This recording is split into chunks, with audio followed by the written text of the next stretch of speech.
Hello दोस्तों, आप सभी का स्वागत है आपके अपने यूट्यूब चैनल गोल पीएचडी आर्ट चैनल में। आज हम यूरोपीय मध्यकालीन कला पढ़ेंगे। क्या? यूरोपीय मध्यकालीन कला। ये रिवीजन है। क्या रिवीजन है? देखो, प्रारंभिक ईसाई और बाइजेंटाइन इटली में चला था। रोमनस्क कला और गोथिक कला फ्रांस में चला था। 1200 से 900 ईसा पूर्व तक अंधकार युग था। मैं जिस ट्रिक से लिखा हूँ उस ट्रिक से आपको समझाते हुए चलूँगा। देखिए, आरंभिक ईसाई कला, अर्ली अर्ली क्रिश्चियन आर्ट। ईसाई कला की सर्वाधिक उन्नति किस शासक के समय हुई? जस्टिनियन। ये आप पहले चित्र देखिए, यूँ मानो जैसे लग रहा है जादू दिखा रहा हो। देखो, इस पर चिड़िया उड़ रही है ऐसे। ये क्या है? आरंभिक ईसाई कला। नूह आर्क में प्रार्थना करते हुए, जिसे नूह फेयरिंग इन द आर्ट लिखा है। चौथी शताब्दी ईसा पूर्व रोमन कैटा काम्ब में। आगे हम लोग पढ़ते हैं। अब देखिए, किस शासक का नाम ईसाई धर्म से विशेष रूप से जुड़ा है? ईसाई धर्म में किस शासक के नाम से, या यूँ मानिए कौन सा शासक ईसाई धर्म से संबंधित है? तो कांस्टेंटाइन। ईसाई कला में जीवात्मा का प्रतीक क्या है? जीवात्मा का प्रतीक कपोत, मतलब कबूतर। ठीक है, कबूतर। प्रारंभिक ईसाई कला के उदाहरण किस प्रकार के हैं? ये कह रहा है कि प्रारंभिक ईसाई कला के उदाहरण कैसे हैं। तो भूमिगत समाधि की दीवारों तथा स्वपेटिकाओं पर चित्रण। आप लोग देखे होंगे आजकल मुस्लिम धर्म में, ईसाई धर्म में ऐसे ताबूत बनता है, तो इसी ताबूत पर जो अलंकरण किया जाता है और ये दफनाया जाता है, यही चीज़ बता रहा है कि भूमिगत समाधि यानी भूमि के अंदर जो समाधि दफनाई जाती है वह शवपेटी, मतलब इसकी पेटी शवपेटी कहते पर चित्रण है। अब इधर देखिए, बाइजेंटाइन कला कहाँ है? इटली में। ठीक है, याद रखिए। बाइजेंटाइन कला की कौन सी विधा सबसे अधिक प्रसिद्ध है? तो मणिकुट्टिम, जिसे मोज़ेक कहते हैं, बहुत प्रसिद्ध है। देखिए, ये चित्र मोज़ेक से ही बना है। बाइजेंटाइन कला क्राइस्ट पेंटोक्रेटर की छवि हेगिया सोफिया इस्तांबुल में है। चलिए देखिए, बाइजेंटाइन युग में आकृति विरोधी शासक थे लियो तृतीय याजिद द्वितीय। भी ये प्रश्न में मिलेगा। किस शासक ने बाइजेंटाइन चित्रकला और मूर्तिकला पर रोक लगा दिया? तो लियो तृतीय। देखो, यही है ना, बाइजेंटाइन कला में आकृति विरोधी शासक, तो इसने चित्रकला और मूर्तिकला पर रोक लगा दिया, जैसे औरंगजेब ने लगाया था। इतिहास दोहराता है कहीं का भी हो। कला में आकृतियों के चित्रण का विरोध किया गया है। कला में आकृति के चित्रण का विरोध किया गया है, बाइजेंटाइन कला में किया गया, क्योंकि ये दोनों नालायक बाइजेंटाइन कला के हैं। बाइजेंटाइन कला में आकृति विरोधी प्रवृत्ति कब से कब था? तो 726 से 843, यानी कि इन्हीं दोनों के शासनकाल में था। बाइजेंटाइन कला का प्रथम स्वर्णिम युग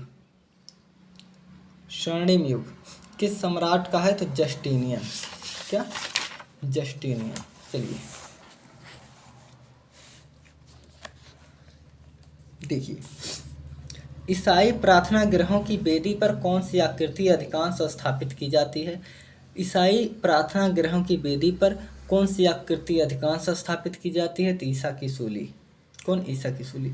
देखिए, आप कहीं पर देखेंगे ना, तो ईसा की सूली ऐसे जो है प्लस माइनस ऐसे बना रहता है, प्लस जैसे, क्रॉस जैसे, और यहाँ पर ईसा मसीह को ऐसे सूली पर लटकाया हुआ दिखाया जाता है।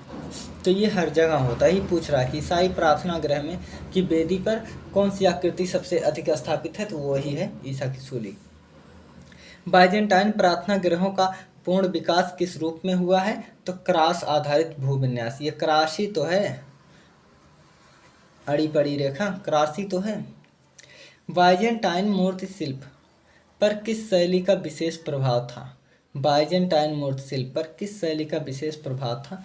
तो हेलेनिस्टिक। कौन थी? हेलेनिस्टिक। रोम की लुप्त होती सभ्यता, रोम की लुप्त होती सभ्यता या हुई सभ्यता में से किस धर्म का प्रादुर्भाव हुआ? तो ईसाई कला का।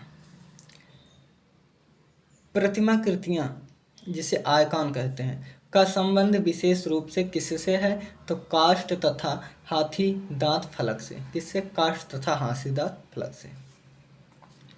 चलिए हम आगे बढ़ा लेते हैं। देखिए, बाइजेंटाइन अलंकरणों में सबसे अधिक अमूर्त सजावट, कैसी सजावट?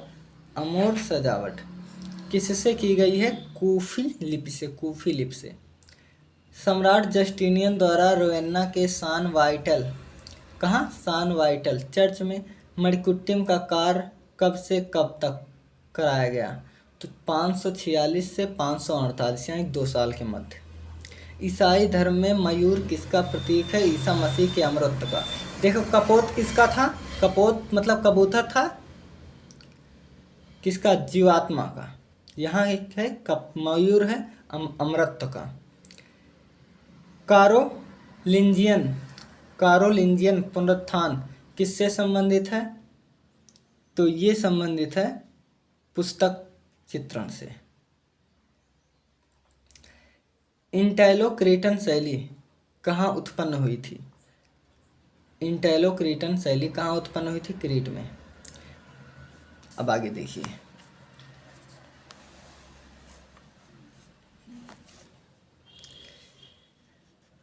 बाइजेंटाइन कला की विशेषता है मोजाइक भित्ति चित्र। बाइजेंटाइन कला की विशेषता है मोजाइक भित्ति चित्र। सेंट वसील का गिरजाघर, सेंट वसील का गिरजाघर कहाँ स्थित है? मास्को में। मास्को जिसे रूस कहते हैं। बाइजेंटाइन कला में पीला रंग प्रतीक है स्वर्ग का। क्या? स्वर्ग का पीला रंग। बाइजेंटाइन कला में मणिकुट्टिम कार्य की चरम उन्नति किस चर्च में हुई थी? तो ये सान वाइटल में। कहाँ? सान वाइटल।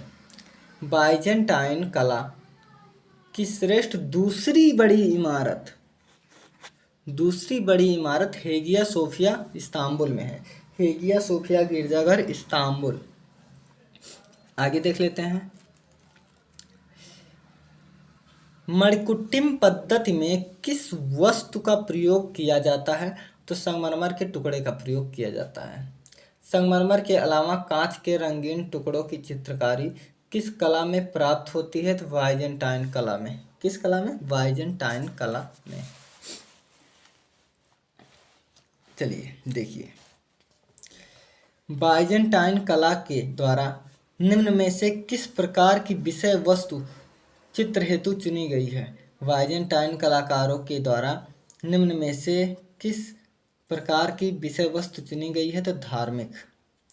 ये भी आपको क्वेश्चन में मिलेगा। बाइजेंटाइन कला के छतों और दीवारों पर किस विधि से अलंकृत किया गया है? तो मणिकुट्टिम से। अब हम आते हैं रोमनस्क कला। रोमनस्क कहाँ है? फ्रांस में है। रोमनस्क है फ्रांस में। चलिए, रोमनस्क कला का प्रमुख केंद्र था फ्रांस। ठीक है, अब चित्र देख लीजिए पहले। ठीक है, चित्र देख लीजिए। अब चित्र बता दें कहाँ की है। देखिए, रोमनस्क कला मार्गन लीफ विंचेस्टर बाइबल से लिया गया है। 1160 से 75 ईस्वी डेविड के जीवन के दृश्य है ये। फ्रांस में 11वीं शताब्दी की, देखिए ये कब चला था ये भी हम बता दूं, 11वीं से 12वीं सदी तक चला था। ठीक है, देखिए फ्रांस में 11वीं सदी की पुनरुत्थान कला को क्या कहते हैं? रोमनस्क कला। देखिए, रोमनस्क भित्ति चित्रण पद्धति को क्या कहा जाता है? Rapid fresco. यहाँ सबसे बड़ी बड़ी मूर्तियाँ और ऊंचे ऊंचे मूर्तियाँ आपके खंभे पर रखे हुए हैं। ठीक है, रोमनस्क कला का सिस्टाइन चैपल किसे कहते हैं? हमने पहले वीडियो में जब सबसे पहले पढ़ा रहा था वो अल्तामिरा तब बताया था। देखिए, एक तो सिस्टाइन चैपल जो है आपका वो गुफा है अल्तामिरा को कहते हैं। दूसरा सिस्टाइन चैपल जो है पोइथ के बेनेडिक्टाइन को कहते हैं चर्च को। तीसरा जो है सिस्टाइन चैपल, जो उन्होंने माइकल एंजेलो ने चित्रित किया था। 3 सिस्टाइन चैपल है, ठीक है, याद रखना। रोमनस कला का सिस्टाइन चैपल किसे कहते हैं? फ्रांस में स्थित पोइथ के बेनेडिक्टाइन चर्च को। भारी स्तंभ और भित्तिपक्ष जिसे पिलर कहते हैं, किस शैली के वास्तु की विशेषता है? तो ये है रोमनस कला की। रोमनस कला में कौन सा रूप महत्वपूर्ण है? द्वार, तोरण द्वार। मैं क्या कह रहा हूँ, बड़े बड़े खंभे, बड़े बड़े द्वार, बड़ी बड़ी मूर्तियाँ बहुत लंबी लंबी हैं। तोरण द्वार के अलावा रोमनस कला की कौन सा रूप विशेष महत्वपूर्ण है? वास्तुकला, यहाँ की घर सज्जा जो है। अब देखिए, रोमनस मूर्तिकला का उपयोग किस प्रकार किया गया था? तो रोमनस कला में मानव आकृति, पशु पक्षियों, वनस्पतिक आकृति तथा मिथकीय जीवों और अलंकारिक आकृतियों से भवनों के सभी स्थानों को अलंकृत किया गया। किस किस?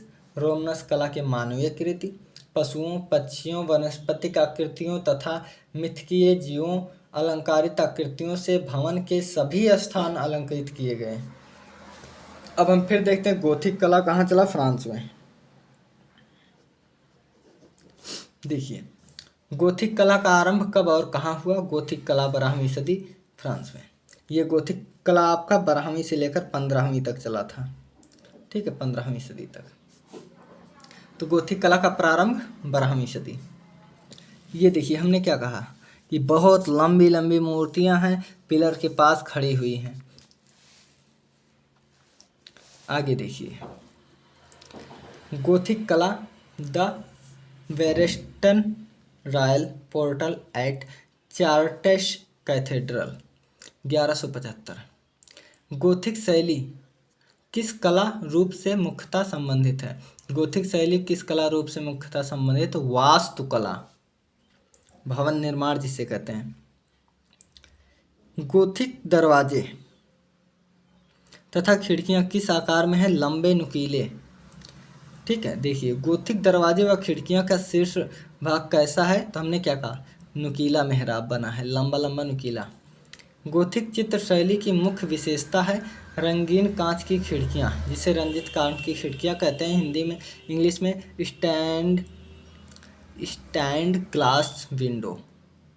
अब देखिए, स्टेन ग्लास विधि या स्टेन ग्लास विधा किस युग से विकसित हुई? किस युग में विकसित हुई? किस युग से संबंधित है? तो गोथिक खट से आ जाएगा। फिर यहाँ पूछा स्टेन ग्लास, बार बार सिस्टाइन चैंपल दिमाग पर आ रहा है। विधा का विकास 950 से 1240 के मध्य हुआ था। देखिए, प्रारंभिक गोथिक मोज़ेक कला टिसरई किसे कहते हैं? ये आता है। तो छोटे छोटे रंगीन कांच के टुकड़े को टिसरई कहते हैं। शांत म्यूजिक इसी को परफोजल म्यूजिक कहते हैं। किसने कहा था? देखिए, गोथिक में है, लेकिन किसने कहा था? तो ये आपका हो जाएगा, अभी आगे मिलेंगे, दांते। देखिए, नुकीले मेहराब वाले भवनों का निर्माण किस युग में हुआ? गोथिक। गोथिक शैली के स्थापत्य का जन्म किससे हुआ? सेंट डेनिस गिरजाघर, जो फ्रांस में है। अंतर्राष्ट्रीय गोथिक शैली का स्थापत्य पाया जाता है इंग्लैंड, जर्मनी, इटली इत्यादि। कहाँ? इंग्लैंड, जर्मनी, इटली इत्यादि। अंतर्राष्ट्रीय गोथिक शैली का स्थापत्य पाया जाता है इंग्लैंड, जर्मनी और इटली। गोथिक कला में या गोथिक कला के किस चित्रकार पूछा जा रहा है, ने इंद्रधनुषी रंगों का चित्रण किया? ये कह रहा है कि गोथिक कला में इंद्रधनुषी रंगों का चित्रण किस कलाकार ने किया? तो मास्टर ऑफ मोलिन्स ने। गोथिक स्थापत्य शैली का प्रमुख निर्देशन है चार्टेस कैथेड्रल। फ्लाइंग बैटर्स क्या है या इसका प्रयोग कहाँ हुआ? तो गोथिक कला में प्रयोग हुआ। कौन सा गोथिक चित्रकार वास्तुशिल्पी भी था, तो ये जियोत्तो है। जियोत्तो जो है मध्यकालीन और जो है देखिए मध्यकालीन और पुनर्जागरण काल के बीच के माने जाते हैं, कड़ी माना जाता है। चलिए आगे देखते हैं। गोथिक युग के चित्रकार जिसके चित्रों में पुनर्जागरण कला की चित्रकला को जन्म दिया। तो अभी हमने कहा ना कि मध्यकाल और पुनर्जागरण काल के बीच की कड़ी है, तो यही है गोथिक युग के चित्रकार जिसके चित्रों में पुनर्जागरण काल की चित्रकला को जन्म दिया, जियोत्तो। सिएना की चित्रकला के पिता कहे जाते हैं दुच्चियो। रंगीन अल्बास्टर शिल्प किस देश की गोथिक कला की विशेषता है? English Gothic. निम्नलिखित में से कौन गोथिक चित्रकार है? जियोत्तो, सीमाबुए, साइमोन मार्तिनी, दुच्चियो, अंद्रिया आर्केना। ये अंद्रिया आर्केना कवि थे, चित्रकार थे, मूर्तिकार थे। अभी आगे पढ़ेंगे। देखिए इनमें से कौन गोथिक चित्रकार चित्रकला के अतिरिक्त वास्तु, मूर्ति व काव्य कलाओं में निपुण था? अंद्रिया आर्केना ही हमने अभी जस्ट बताया। फ्लाइंग बट्रेस क्या है? गोथिक भवनों की ऊंची दीवार को बाहर से सहारा देने के लिए बनाए गए रक्षा पथ। गोथिक भवनों में किस प्रकार की छतों का निर्माण हुआ है? परस्पर संबंधित चाप। देखिए बट्रेस क्या है मैं बता दूं। यहाँ मान लो इतना लंबी इनकी जो है नुकीली मेहराब है, तो यहाँ ऐसे ऐसे दीवारों को ऐसे ऐसे सहारा देते हुए है। ठीक है, अब देखो यहाँ तक हो गया, इतना लंबा, इतना ऐसे ऐसे, तो ये टूटेगा नहीं। जैसे हमारे यहाँ पुल हुल नहीं बनाया जाता, ऐसे ऐसे ऐसे ऐसे ऐसे करके, ऐसे आर्य इसी को कहते हैं। और पारस्परिक चाप क्या है? ऐसे ऐसे ऐसे ऐसे। यहाँ एक स्तंभ हो गया, यहाँ हो गया, यहाँ हो गया, यहाँ। तो आप लोग जब डालेंगे ना तो देखेंगे, चर्च में जाएंगे। चलिए बहुत छोटा था लेकिन बहुत इम्पॉर्टेंट था और है, क्योंकि ये पूरा मध्यकाल ही इसी इतने में समा गया ना, इसलिए। चलिए देखते हैं। ईसाई धर्म की मूल प्रेरणा किस धर्म से ली गई है? तो भैया सिंपल सी बात है, यहूदी धर्म से ली गई है। ईसा मसीह के पिता का नाम याद कर लीजिए, जोसेफ है। क्या? जोसेफ। ईसा मसीह का जन्म हुआ था जेरूशलम में। ईसाई धर्म का प्रमुख ग्रंथ है बाइबिल। ईसा मसीह का संबंध है न्यू टेस्टामेंट से। बाइजेंटाइन कला का प्रथम स्वर्णिम युग किस सम्राट का है? तो जस्टिनियन। क्या? जस्टिनियन। चलिए हमने बहुत आगे बढ़ा दिया। बाइजेंटाइन कला का प्रथम स्वर्णिम युग किस सम्राट का? जस्टिनियन। किस शासक ने बाइजेंटाइन चित्रकला और मूर्तिकला पर रोक लगा दिया? तो लियो तृतीय और याजिद द्वितीय थे ना। किस कला में आकृतियों पर निषेध लगाया गया? तो बाइजेंटाइन कला की ये दो चपराहा थे, औरंगजेब कह सकते हो। आगे देखिए। बाइजेंटाइन कला का समय है 4वीं से 15वीं शताब्दी ईसा पूर्व। रंगीन कांच की खिड़कियों का प्रयोग किस कला में हुआ है? ईसाई कला। कौन सी? ईसाई कला। चलिए देखिए इधर। मणिकुट्टिम में किस वस्तु का प्रयोग किया गया? मणिकुट्टिम में किस वस्तु का प्रयोग किया गया? तो संगमरमर के टुकड़े को मोजाइक मणिकुट्टिम कहते हैं। इसी मणिकुट्टिम को मोजाइक, जिसे आजकल टाइल्स कहते हैं, टाइल्स, बस वही टाइल्स है। मोजाइक कला संबंधित है बाइजेंटाइन कला से। कांच के रंगीन टुकड़ों की चित्रकारी किस कला में होती है? यही समझ लो, ये बहुत इंपॉर्टेंट चीज़ बता रहा हूँ। अगर कांच के रंगीन टुकड़ों की बात होगी तो सही बाइजेंटाइन होगा, लेकिन अगर रंगीन कांच की खिड़कियां बात होगी, टुकड़ा नहीं होगा, बड़े बड़े शीशे होंगे, तो गोथिक कला सही होगा। यही इसका निचोड़ ही है। बस मैंने निचोड़ ही सारा बता दिया। ठीक है, देखिए बाइजेंटाइन कला की विशेषता, ये छूट रहा है। बाइजेंटाइन कला का सर्वश्रेष्ठ उदाहरण पाया जाता है सान बिताने गिरजाघर में। कहाँ? सान बिताने गिरजाघर में। बाइजेंटाइन कला की विशेषता है, बाइजेंटाइन कला की विशेषता है मोजाइक भित्ति चित्रण। मोजाइक मतलब रंगीन कांच के टुकड़े, संगमरमर का टुकड़ा होगा, वही है ना। बाइजेंटाइन कला में छतों और दीवारों में किस विधि से अलंकृत किया गया है? तो मणिकुट्टम, संगमरमर के ऐसे ऐसे टुकड़े छोटे छोटे को मणिकुट्टम कहते हैं। अब आगे देखिए, प्रथम चरण की बाइजेंटाइन कला यहाँ पाई जाती है, कहाँ? बाइजेंटाइन कला कहाँ पाई जाती है? कॉन्स्टेंटिनेपल, बाइजेंटाइन कॉन्स्टेंटिनेपल में। सेंट वसील का गिरजाघर कहाँ है? मास्को, मास्को कहाँ है? रूस। बाइजेंटाइन कला की श्रेष्ठ दूसरी बड़ी मूर्तियां हैं हेगिया सोफिया गिरजाघर में। कहाँ हेगिया सोफिया गिरजाघर? ये हम लोग फास्ट रिवीजन कर रहे हैं, ठीक है। ईसाई धर्म में पीला रंग है स्वर्ग का प्रतीक।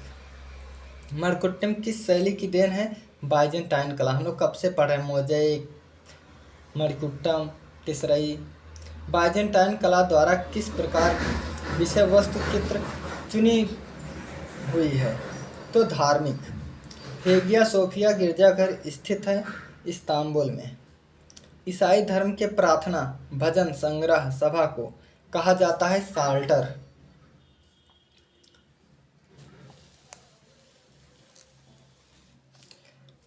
ईसाई धर्म में प्रार्थना भजन संग्रह सभा को कहा जाता है साल्टर।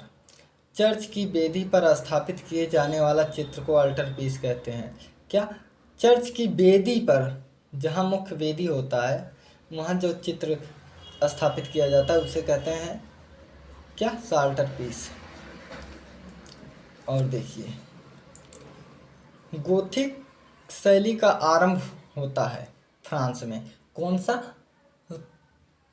गोथिक कला और रोमनस कला फ्रांस में होता है, जबकि आपका प्रारंभिक ईसाई और बाइजेंटाइन जापान जर्मनी में होता है। जर्मनी नहीं, इटली में होता होगा ये, हाँ इटली में होता है। चलिए, गोथिक शब्द का सर्वप्रथम प्रयोग किस कलाकार ने किया? जियोर्जियो वासारी ने किया। फ्लाइंग बट्रेस का प्रथम प्रयोग हुआ था चार्टर्स गिरजाघर में। निम्नलिखित में से गोथिक कलाकार हैं? सीमाबुए, जियोत्तो दुचियो, अंद्रिया आर्केना, यही सब हैं। इटली के चित्रकला के पिता कहे जाते हैं सीमाबुए, और जियोत्तो दोनों को कहा जाता है।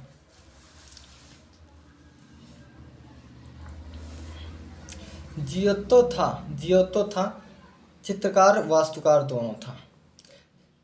कुमारी का सिंहासनारोहण नामक चित्र किसका है? अंड्रिया आर्केना का है। ये चित्रकार, मूर्तिकार, वास्तुकार, कवि सब कुछ था। गोथिक शैली के मुख्य संबंधित है, गोथिक शैली मुख्यतः संबंधित है वास्तुकला से, क्योंकि इसमें बड़े बड़े मकान घर ही तो बन रहे हैं।